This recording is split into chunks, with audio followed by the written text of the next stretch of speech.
खुलुमबाय बे समाव बड'लेण्ड इंखं टेलिभिजननि स्टुडिअ आं मिथिका नार्जारी दिनैनि गाहाय रादाबफ्राव दङ।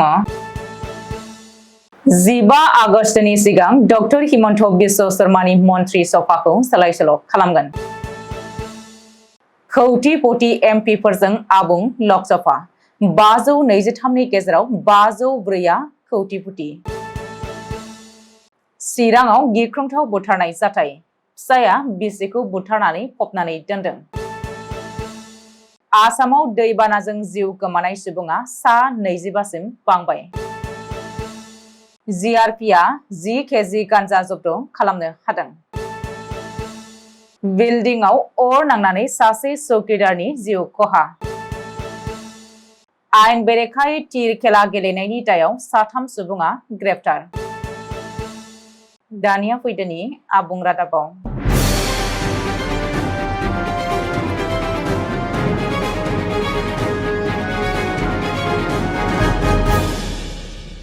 डक्टर हिमन्त बिश्व शर्मा दैदेननाय मन्त्रि सभायाव थाबैनो सोलाय-सोल' लाबोगोन।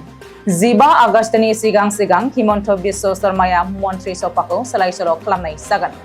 बृहस्पतिबारखालि गिबि मन्थ्रिया खौरांगिरि मेल खुंनानै बे बाथ्राखौ फोसावदों।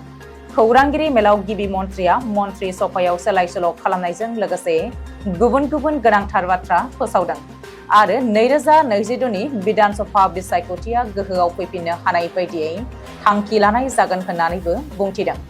बबेखानि गोदान दिल्लीयाव मिरुनि दैदेनगिरिफोरजों सावरायनानै 15 आगस्टनि सिगां केबिनेटखौ सोलाय-सोल' खालामगोन आरो बे गोदान केबिनेटआव 3 गोदान मोखांखौ नुनो मोनगोन होननानैबो गिबि मन्थ्रिया इसारा होदों।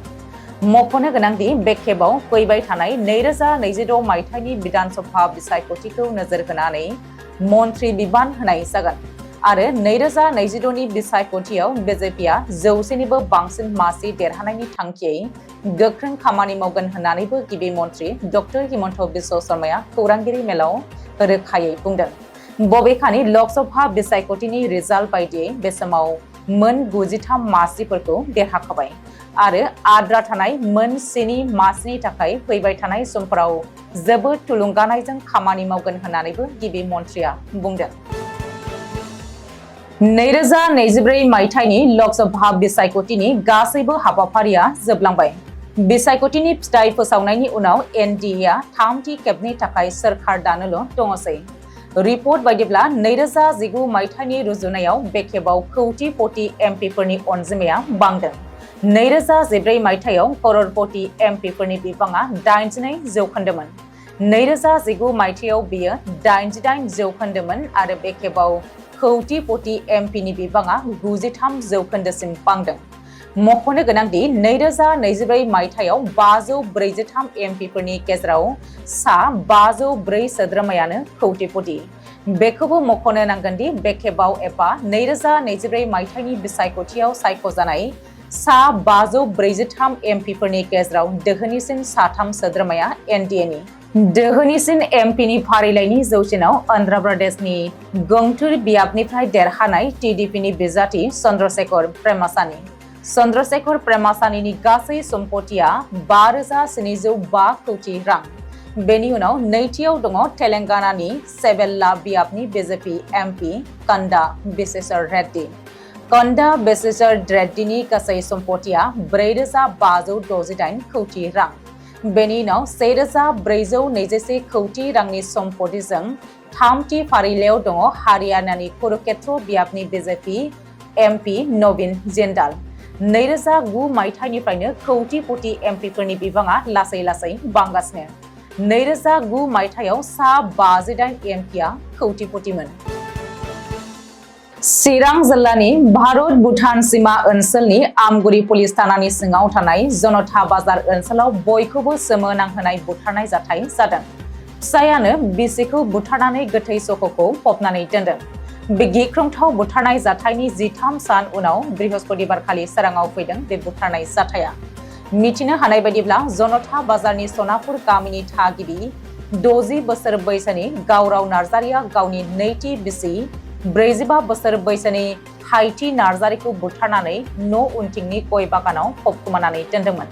नाथाय 13 साननि उनाव फिसायनि सिमान लानायाव आमगुरि पुलिसा हाइथि नार्जारिनि गोथै सहखौ खावसे सेवग्लिहांनाय हालोदाव बुरखाङो।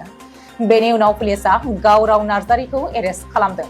पुलिसा फोरमायथिनाय बायदिब्ला थांनाय 23 मे खालिनो हराव नखरारि नांलायनाय आरो दाङाबाजि जानायाव गावराव नार्जारिया बिसि हाइथिखौ लावथिजों खर'आव बुदोंमोन।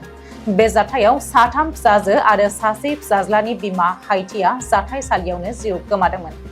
बेनि उनाव बे जाथायखौ सिखोमानो थाखाय हाइथिनि गोथै सहखौ न' उनथिंनि गय बागानाव फबनानै दोनदोंमोन। नाथाय हाइथिनि बिगुमैनि अजद होनायाव पुलिसा नायबिजिरनानै जेरा खालामनायाव गावराव नार्जारिया बुथारनायखौ सिमान लानानै गासैबो जाथायनि बागै फोरमायथिनो गोनां जायो आरो उननि समाव खावसे सेवग्लिहांनाय हाइथिनि गोथै सहखौ बुरखाङो।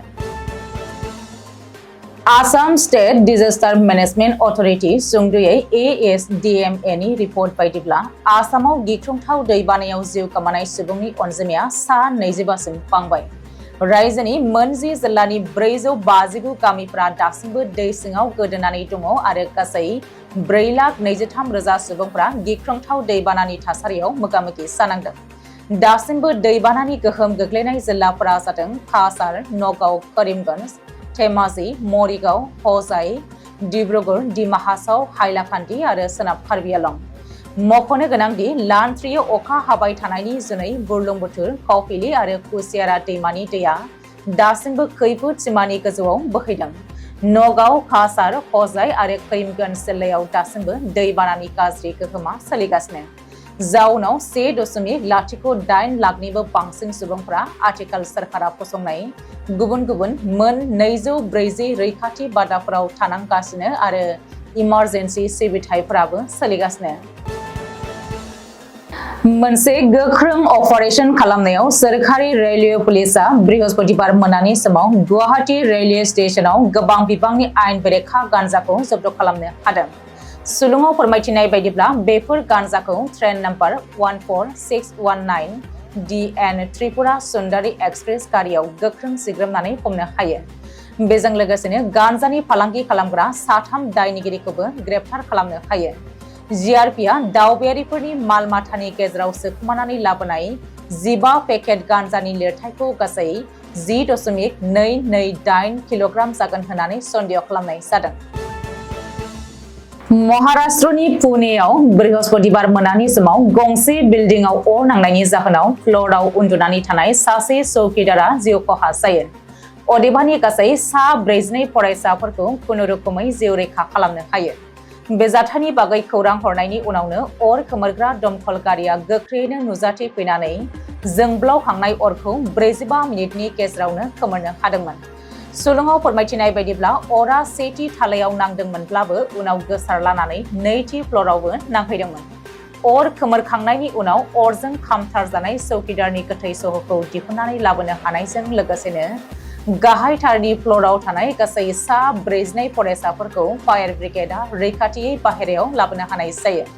बेनि अनगायैबो अर नांदोंमोनब्लाबो सासेबो फरायसाया जोखोम जायाखैसै होननानै मिथिनो मोननाय जादों। आयेन बेरेखायै जुवा गेलेनायखौ नोजोर होनानै पुलिसा बिजनी फानबारि ओनसोलनि जुवानि आड्डायाव गोख्रोङै सिग्रोमनायनि जाहोनाव गासै 3 सुबुंखौ हमनो हायो। बेजों लोगोसेनो माखासे नोगोद रां आरो मुवा बेसादफोरखौ जब्द खालामनो हानाय जायो। सुलुङाव फोरमायथिनाय बायदिब्ला फानबारि पुलिस थानानि सिङाव थानाय बौलाजारनि नेपालि पारायाव बे गोख्रों सिग्रोमनाया जादोंमोन।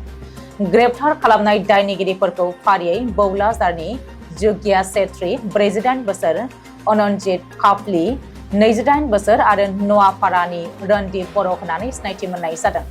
बबेखानि पुलिसा स्रोदै खौरां मोननायनि उनावनो गोबाव समनिफ्रायनो सिग्रोमनाया सोलिगासिनो दंखायोमोन होननानैबो मिथिनो मोन्दों। आयेन बेरेखायै बे सिग्रोमनायनि गेजेरजों पुलिसा गासै नोगोद 1,23,000 रां, गंसे मबाइल फन आरो जुवानि माखासे मुवा बेसादफोरखौ जब्द खालामनो हायो होननानै पुलिसा मिथिहोदों। दिनैनि रादाबा एसेनोसै। गोजोन्थों।